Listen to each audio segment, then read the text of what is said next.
So we're really honored to be here this afternoon with Robert Masson, who is the executive chef of 717 South here in Hyde Park, Tampa, Florida. Yes, sir. Thank you so much for being with us today. My pleasure. We appreciate your time. You have a really interesting background. So you're just telling me about how you were born in Seoul, Korea. That's correct. But you were raised here in Tampa, Florida. The Tampa Bay area. Okay, we'll say. Tampa Bay. So let's talk about the fare, the type of food that you offer here, and what has influenced you to offer that kind of food. You know, we've kind of changed a little bit here. Originally, I've been here for 10 years, and when I took over 10 years ago, we actually had an Italian menu and a Pacific Rim menu. So it was definitely a challenge to pull that off, but I think we did a pretty good job. In the last several years, we've kind of gotten away from branding ourselves just Italian and just Pacific Rim. We've definitely, what would I call us right now? I'd probably, call us more New American cuisine. We tend to dabble in a lot of different styles and ethnicities of cooking these days.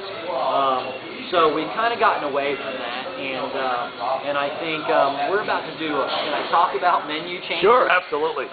We're about to do kind of a menu change here, and I'm looking forward to it. Of course, we'll keep some of the better items and things like that, but I'm looking forward to kind of changing it up and giving some the Hyde Park and Tampa Bay area kind of something new to see from 717. How much input do you get from your clients? Do they come to you and say, "Hey, Robert, I really like this," or "I really like that"? Does that matter to you? You can. Unfortunately, we have a lot of clientele. And if you listen to everybody's input, you would really never get anything accomplished. So we can tell what our clientele likes by what they eat. We go in the POS system, the point of sale system, and we say, okay, how many of these did we sell? And we know whether that's a good item for us or not, regardless of what the clients say. Because you may have one person say, oh, I love this item, you can't take it off, but it's only been ordered, 3 or 4 times in the course of 3 or 4 days. Obviously, that's not a good item to keep on your menu. Good point. Yes. So, we want to get to the point where we change the menu more frequently to keep our guests wanting to come back, to keep them excited about what's new at 717. That's not to say that you don't need staple items that people tend to come back for time and time again. One of those items would probably be, we do an Asian pot roast here. It's a soy-based marinade. It's way different from any pot roast that you've ever had, and that's an item that we would probably keep. We sell a lot of it. We're thinking about leaning. We already have a pretty heavy seafood menu, and we're thinking about going in the direction of more steak and more seafood.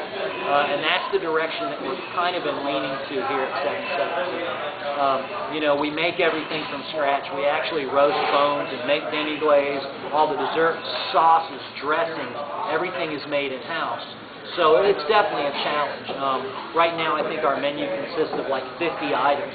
I'd like to shave 20 off there and get down to about 30. I think would be optimal for us.